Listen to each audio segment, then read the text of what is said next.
Hello and welcome to blade learner. I am Sudhanshu and स्वागत है आप सभी का ब्लेड लर्नर पे।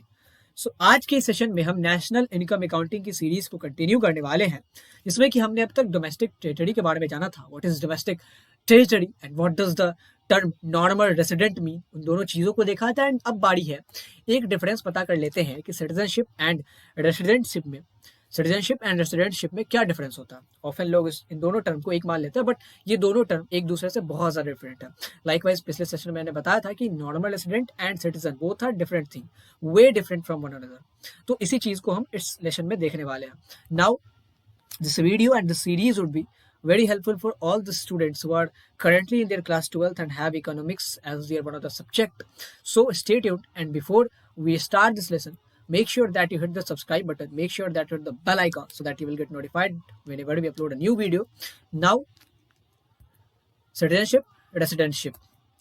सो citizenship is basically a legal concept. बहुत सारी लीगल मोडालिटीज जुड़ी हुई हैं, बहुत सारे लीगल प्रोविजंस जुड़े हुए हैं। वहीं पे रेसिडेंटशिप इज टोटली या मोस्टली आप कहें तो इकोनॉमिकल कॉन्सेप्ट है। इसमें भी हल्की फुल्की आप देखेंगे तो लीगैलिटीज है, but mostly it is incline towards economical kind of thing. तो ये इकोनॉमिकल कॉन्सेप्ट है।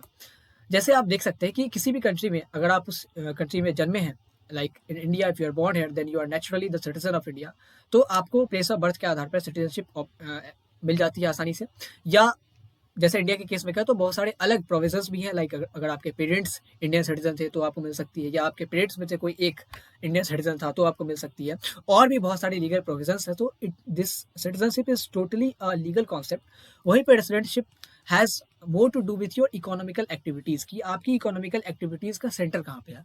इकोनॉमिकल एक्टिविटीज़ से मेरा मतलब है, अगर आपने बिजनेस स्टडीज़ पढ़ा होगा या आपने अगर इकोनॉमिक्स पढ़ा होगा तो आपको पता होगा कि basically economic activities are production, expenditure and जो हमारा इन्वेस्टमेंट होता है वही होता है। तो अर्निंग, स्पेंडिंग एंड एक्यूमुलेशन। अगर आप किसी कंट्री का रेसिडेंट बनना चाहते हैं, नॉर्मल रेसिडेंट बनना चाहते हैं, तो ये कंपलसरी है कि आपकी अर्निंग भी वहीं से आनी चाहिए, आप उसी कंट्री में स्पेंड भी कर रहे होने चाहिए, एंड एक्यूमुलेशन जो आपका धन सच है वो भी उसी कंट्री में होना चाहिए।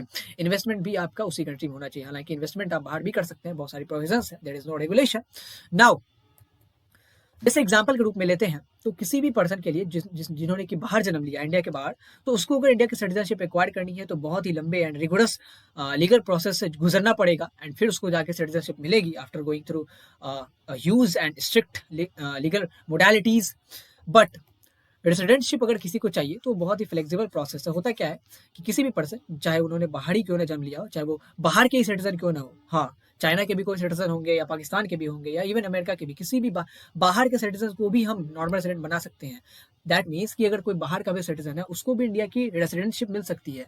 सिटीजनशिप मिले ये जरूरी नहीं है, बट बाहर के सिटीजन को इंडिया की रेसिडेंटशिप आसानी से मिल सकती है। ये क्या होता है, इसके लिए आपको दो कंडीशन फुलफिल करने पड़ेंगे।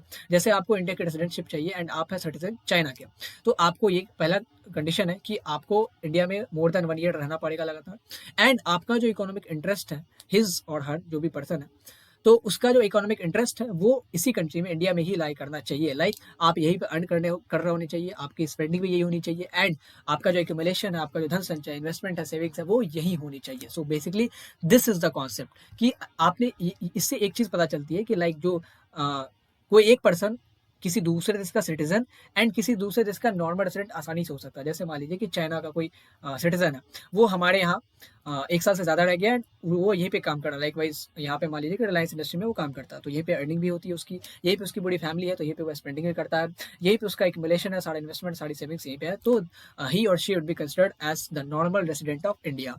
तो ये आपने समझा कि एक पर्सन एक फिक्स टाइम पे किसी दूसरे देश का सिटीजन एंड किसी दूसरे देश का नॉर्मल रेसिडेंट हो सकता है। लाइक वाइज कि किसी इंडिया का सिटीजन जो हमारे इंडिया का सिटीजन है, वो बाहर जाके मान लीजिए कि 1 साल बाद अगर अमेरिका गया वहाँ जॉब करने, एप्पल में सपोज, तो 1 साल तक वो अमेरिका में लगातार रहता है, एंड अगर वहीं पे स्पेंडिंग, अर्निंग एंड एक्यूमुलेशन उसकी हो रही है, तो ही और she would be considered as the normal resident of America. So basically this is the concept, this is the difference between citizenship and रेसिडेंटशिप।